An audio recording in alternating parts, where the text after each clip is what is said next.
Hey everyone, I decided to do a video here that I probably should have started with after Gen Con, and that is what games did we all come back with from Gen Con. Now there were three of us that went, me and my friends Jarrett and Justin, and we're going to take a look at what each of us came back with. I'll go ahead and start with mine. Some of these I have already done some videos on. A couple of those are going to be visible right here behind me. One of these will be Positano.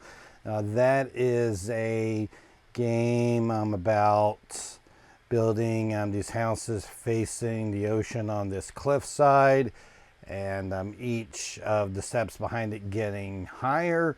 So you want to be able to build yours to where your buildings have a view of the ocean and not be blocked by the ones in front of you.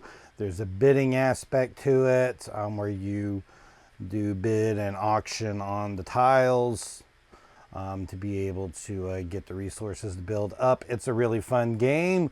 The thing that really sold this one for me was that at their booth, someone I found out later was the designer of the game, did a demo for four of us that were there, me and some guys that I didn't know, but it was like 25 minutes to learn the game and play it. So it's a very fun game and a game that moves really quickly.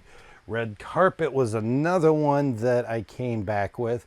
This was one that was very heavily advertised all over Gen Con. You saw stuff for Red Carpet all over the place. It's a game about having these celebrities go down the red carpet where each of you can influence the direction that they move and the position that they're facing. You'll end up getting a position that you will go into because you're the photographer and you want to get a picture of them. And the way you get the picture of them is you literally use your smartphone, which is pretty fun. That's a neat thing to integrate into a game, to have the smartphone in it. Some others here, we have High Tide. This was a small stacking game here that I showed a video for this one, where you have the different colored tiles and you want to stack them so that you end up with more viewers showing on the top. This is one I have not talked about yet online. I've got to get to some people to do this one. This is a game called The Plot Thickens. It's basically a game. They've got several different genres that are on this. Basically, you'll have these word cards in here, person, places, and things. And what you do is you get dealt some of those, and then you have to come up with part of a story. And each round is a chapter. You'll tell a part. You have to use some of the cards that are in your hands and find creative ways to get them into it and ways that go naturally into it.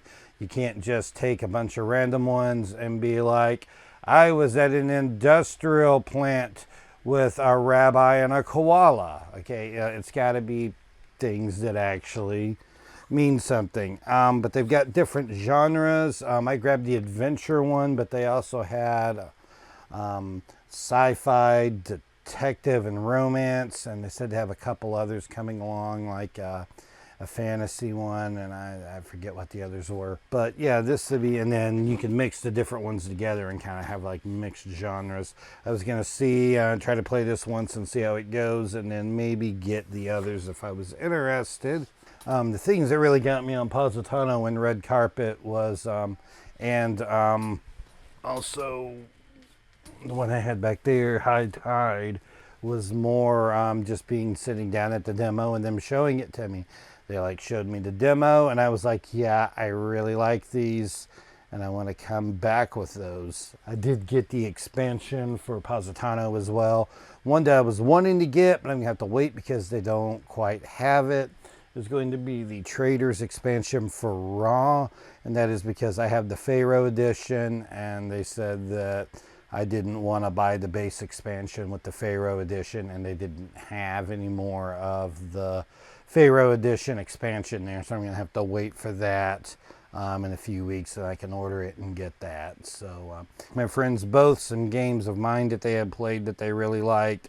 They both really wanted Logic and Lore, and they went by and found Weird Giraffe, and they both got Logic and Lore right away on that. Another one they wanted to get was Spooktacular, but unfortunately Level 99 like completely underestimated the popularity of that game, and they completely sold out of that. Now they kind of underproduced because of tariffs, making things kind of a little unusual there, but that's a game they're both going to pick up later on. So to get into the rest of these, I can show you a picture of Justin's games that he got. Now, a couple of these are kids' games in there that he got for like, it was like a nephew or niece. S'mores Galore and Meowdy Partner. S'mores or Galore, you're like building s'mores.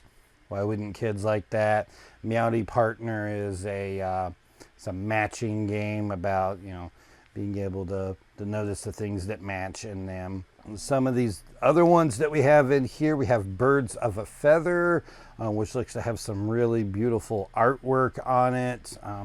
And that is just kind of like a word-based game. Tirnanog, which is based off of Celtic lore. That is going to be one where you build stories, and these stories will build on your tableau that will be in front of you. Some of these I haven't got to play, so I can't tell you a whole lot more than the description. Doomlings is one where you're building up the creatures on this planet before it is wiped out and giving them different abilities and things. Star Wars Cold Tactics Villainous, which is another Villainous set. This one has Thrawn and Dooku in it, so those are good characters to have. I know he spent a lot of time to get in line to be able to get the Gundam set there, which is like a card set there, so that's stuff that I don't know anything about. One in there I did get to play of his was the Horrified Dungeons and Dragons. Now, I've got the base Horrified right there behind me, and I played some of the others. And some of them have been good, and some of them haven't been good. I'm going to say that the Dungeons and Dragons one is really one of the better Horrifieds. This might be the best one. And that's just someone that really does not have any particular experience or attachment to Dungeons and Dragons. I just thought the way that they implemented it into it was really well. The big brilliant part of that was implementing the D20 into it, and instead of your character that you pick, which the characters in there are going to be like your well, I'm not sure what the proper term is. People are going to yell at me here, but your classes from D&D. You've got 5 of those in there, but you have different abilities that each of them will have. And when you want to use your ability, instead of just doing what it says there, you'll roll the D20 and then do what your character sheet says that you should do off of that. And then one of the ways you gain perks in that version of Horrified is by rolling a 20, you get a perk. Now going into Jarrett's games, I got to play a couple of his. One of those was 12 Rivers, and that's one I want to get my hands on and do a video of. 12 Rivers is one where you have marbles or pearls that go down this river, and it's this nice board that stands up that you're able to get them all on, which has like a lot of nice table presence and looks awesome, but they kind of roll down, and you'll put things in there to block off and dam it so that you can grab them at different places. It kind of, you get a different way to get it, but it does have some flavors of Splendor in it, if you're familiar with it, with the way that you kind of like have to build the different colored sets and things, and that's what you have with the villager cards. Really a very fun game. Also naturally plays up to 6 players on it without having to do any shenanigans to get that many people in it. So that's something that we always like. Another one of his that I got to play was Ace of Spades. Now Ace of Spades had some controversy that came up once people started getting the sets, that a few of the cards in there were kind of problematic, particularly the Fugitive card and the Sitting Bull card. But DeVere is going to be basically reworking the art on some of those cards, getting that game back out, so it's kind of on hold and not going to be coming out to be sold. It was a game where you had a standard deck of 52 playing cards, and you would build poker hands to defeat this guy from hell and his minions that had ruined your life before. So it's kind of this Old West theme on it, really pretty crazy. He also came back with Plunder, A Pirate's Life. Now that's not a new game, but that was one that he said they basically got him because when he was there looking at it, they gave him one of the pirate ships from the game, like gave him one. It's like this little black pirate ship, and it's got these little holes in it that kind of look like the cars from life, where you can put pegs and things in it to represent things. And he'd been looking at that game, and they gave him that little ship, and so he came back and he bought it after that. So that's a way right there to get people to buy your stuff, is just give away little things, and they're more likely to come back and get stuff there. I also came back with Bad Apples, which was like this kind of a bidding game where you're going to have apples come out, and good apples that bring the score up and bad apples that bring it down, and you have to bid on the apples that are out there, but you don't necessarily know what all the apples are going to be out there until they start coming out. So kind of another bidding and auction type game there. And that's really what all we came back with. On the one I was looking at that I didn't get, and afterwards I think I'm kind of okay not getting it. It was a game called Hi-Fi. It had this nice, real awesome theming around it. Kind of looked like a record player, and like the parts of the box ends up being part of the game, because you have like a record player, which is going to be kind of like a turn, not a turn counter there, but a thing that keeps track of your actions, is the record that you will turn on that table.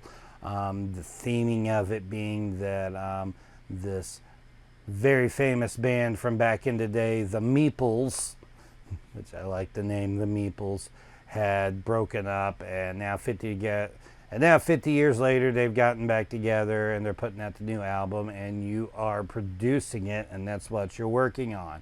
And everyone just says like the theming is amazing, everything just looks so beautiful. But everything I could find about it when I was looking at it was just talking about the theming, and they weren't like doing any demos there that was going into details about how the mechanics worked or anything. It was just showing off all of the stuff on it. And I ended up not getting it, and looking at things now after GenCon where people have looked at that game. I think it's probably good because everyone like thinks it's beautiful, but also doesn't think it's really all that great, and it's a little complicated and time consuming, and probably not going to be coming out a whole lot. Kind of like what happened with me with, well, it's up here somewhere, Queen by Midnight, which beautiful looking game, has some amazing table presence, doesn't really come out all that often because it's not that great of a game. It's okay, it's got some problems. So was okay on skipping Hi-Fi.